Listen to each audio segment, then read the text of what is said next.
이슈 분석 Y 시간입니다. 경제와 관련된 이야기 속 시원하게 해결해 보도록 하겠습니다. 이 시간 김세웅 경제분석 전문가님과 함께 분석해 보도록 하겠습니다. 어서 오세요. 네, 안녕하세요. 네, 반갑습니다. 자, 오늘 주제는 블록체인 투자 전략입니다. 보니까 비트코인이 750달러로 사상 최고치를 기록했는데 점점 블록체인에 대한 관심이 높아지고 있는 것 같습니다. 자, 오늘 현재 비트코인을 비롯한 블록체인에 대한 현황은 어떤지 한번 살펴볼 필요가 있을 것 같아요. 네, 우선 전체적인 내용을 말씀을 드리겠습니다. 블록체인이라는 그 P2P 기술을 써서 분산형 그 장부라고 표현을 할 수가 있는데요. 지금까지는 이제 블록체인 기술이라는 거는 지금까지는 보통 보면 한 회사든 아니면 중앙은행이든 서버를 두고 그 중앙 집중적으로 관리를 했었는데, 이런 블록체인 기술이라는 것은 P2P 기술로 인해서 흔히 말하는 그 암호화폐 같은 경우도 발행을 할 수 있게 됩니다. 그 글로벌 금융위기가 2008년도에 왔는데요. 2008년에 오게 되면서 흔히 말하는 신용에 대한 부분, 그리고 또한 금융기관, 중앙은행에 대한 불신이 생기게 되면서 이런 그 개개인 간의 거래를 할 수 있는 나카모토 사토시 그에 의해서 수학적 알고리즘으로 발행이 됐습니다. 가상화폐 종류 중에서 그 암호화폐 그 종류 중에 하나가 비트코인이라고 있는데요. 비트코인 같은 경우는 100년간 발행 물량이 정해져 있습니다. 총 2,100만 BTC를 발행할 수가 있고요. 지금 현재까지 발행된 BTC 같은 경우, 비트코인 같은 경우는 1,640만 BTC입니다. 지금 현재 전 세계적으로 보게 된다면 암호화폐 같은 경우는 이더리움을 비롯해서 1,022개의 종류가 있고요. 그 중에서 비트코인의 그 거래량이 전체 거래량의 32%를 차지하고 있습니다. 비트코인 같은 경우는 나카모토 사토시에 의해 최초 발행이 됐고요. 지금 현재 본다면 전 세계 오프라인 업체 중에서 9,248개가 사용을 하고 있고요. 그리고 코인 ATM기는 1,295대가 있습니다. 대부분 보면 북미와 유럽에 있고요. 이 부분이 점점 전 세계적으로 퍼지고 있다라고 말씀을 드릴 수가 있습니다. 화폐 교환 매매에 대한 기능을 하고 있기 때문에 지금보다도 현재 내년에는 이 시장이 더 커질 가능성이 크다라고 봐서 시장의 관심이 커지고 있고요. 그리고 또한 지금의 가격이 한 800만 원이 우리나라에서 넘고 있는데요. 이런 부분은 아마도 그 시장의 관심이 지금 집중돼 있다라고 볼 수가 있습니다. 네, 새로운 기술을 써서 관리한 이 분산형 장부에 대해서 이야기 나눴고요. 또 새로운 암호화, 가상화폐와 관련된 이야기도 살펴주셨습니다. 자, 그럼 우리나라 현황 그리고 앞으로 각국의 현황은 어떤지 이 부분도 한번 살펴주시면 도움 될 것 같아요. 네, 우선은 지금 보면 흔히 말하는 비트코인에 대한 관심이 지금 높아지고 있고, 암호화 화폐에 대한 부분도 지금 현재 시중에서 관심을 많이 갖고 있는데요. 최근에 뉴스에 나온 이야기가 시카고 선물 거래소에서 이 비트코인에 대한 선물 거래를 시작할 것이다. 12월 달부터. 이 뉴스가 나오게 되면서 시장은 어느 정도 그 안정성의 측면에서 볼 때에서 좋은 뉴스다라고 봐서 최근에 중국이 비트코인에 대해서 폐쇄 명령을 내렸음에도 불구하고 가격이 올해만 들어서도 한 8배 정도 상승을 했고요. 이더리움 같은 경우도 올해만 20배가 넘게 상승을 했습니다. 이런 흔히 말하는 시카고 선물 거래소나 시카고 업종 거래소에서 이 비트코인을 거래하기 절차들을 준비하고 있기 때문에 아마도 시장에 관심이 있다라고 말씀을 드릴 수가 있고요. 2007년 미국 서브프라임을 예견했던 톰리 펀드스트랩 공동 창업자 같은 경우는 비트코인 파생 상품이 등장한다면 2022년엔 비트코인 가격이 2만 달러에 달할 것이라고 예측을 했습니다. 이런 부분이 있는데 시각은 지금 양면적이라고 볼 수가 있습니다. JP 모건 체이스의 제이미 다이먼 회장 같은 경우는 비트코인은 거품이다라고 이야기를 했고요.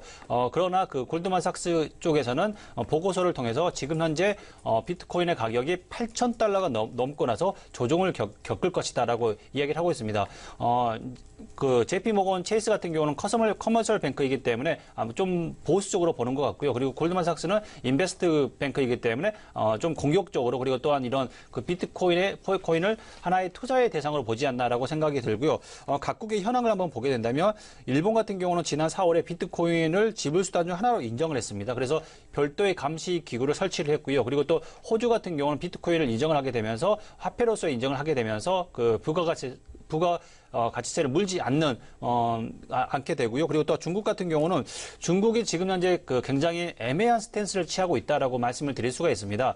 중국 같은 경우는 지금 비트코인에 대해서 거래에 대해서 폐쇄 명령을 내리고 있는가 동시에 법정화폐, 흔히 말 디지털 화폐에 대해서 연구 중입니다. 그렇기 때문에 중국 같은 경우도 지금 현재 비트코인의 폐해가 있습니다. 흔히 말하는 그 비트코인의 폐해가 지불 수단이나 아니면 교환 수단이 가능하기 때문에 중국 내 자본이 해외로 유출될 수 있는 것을 방지하기 위해서 비트코인을 폐쇄를 시켰는데, 그렇지만 중국 정부도 향후에 암호화폐가 지금 현재 트렌드로 자리 잡고 있기 때문에 이러한 부분을 연구를 하고 있다라고 말씀을 드릴 수가 있고요. 지금 현재 그 암호화폐 1위인 거래량 1위인 거래소는 플로릭스입니다. 여기는 미국 업체인데요. 그 2위는 비썸이라고 해서 우리나라 업체가 지금 현재 이 거래소를 가지고 있는데요. 우리나라 같은 경우만 하더라도 지금 현재 국내에서 거래되고 있는 그 거래 대금이 하루에 2조 원 정도 됩니다. 코스닥의 하루에 거래량이 4조 원임을 감안한다면 굉장히 현재 지금 아니면은 그 암호화폐 거래가 많이 이루어지고 있다고 볼 수가 있고요. 여기에서 그 수수료만 보더라도 0.05% 정도 받는 걸 감안하게 된다면 흔히 말하는 암호화폐 시장에서 그 거래되는 수수료만 보더라도 하루에 10억 원이 넘는다. 1년만 잡더라도 3천억에서 4천억 정도 되기 때문에 지금 현재 이런 거래소를 오픈하는 곳도 많다. 우리나라에서 가장 크게 많이 거래되고 있는 비썸이라는 회사가 7월 달에 흔히 말하는 유상증자를 했습니다. 유상증자 금액은 210억 원이었는데요. 210억 원인데 전체 주식 수는 11,803주입니다. 이번에 이제 한 주당 593주를 한 주당 이제 흔히 말하는 210억을 조달했는데 한 주당 그 가격이 3,500만 원 정도 되기 때문에 지금 현재 시장은 굉장히 거래소도만 보더라도 지금은 이게 좀 가장 큰 거래소라 하더라도 안정적인 측면은 조금 안정적인 측면이 없다라고 볼 수 있기 때문에 비트코인 가격에 흔히 말하는 현혹이 돼서 투자를 하는 거는 조금 위험스러운 측면이 있다라고 좀 저는 볼 수가 있을 것 같습니다. 네, 각국의 현황에 대해서도 정리해 주셨고요. 자, 그럼 전문가님은 블록체인의 앞으로 미래, 향후 전망 어떻게 보고 계신가요? 저는 우선은 지금 비트코인에 대한 가격 거품은 있다라고 볼 수가 있지만 블록체인 기술로 4차 산업혁명이 이끌어질 수 있다는 것에서는 동감을 하고 있습니다.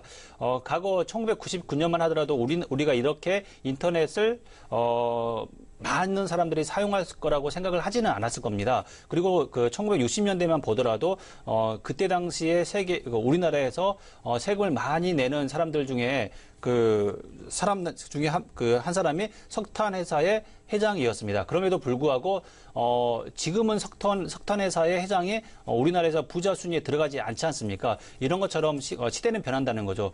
1차, 2차, 3차 산업에 대한 부분이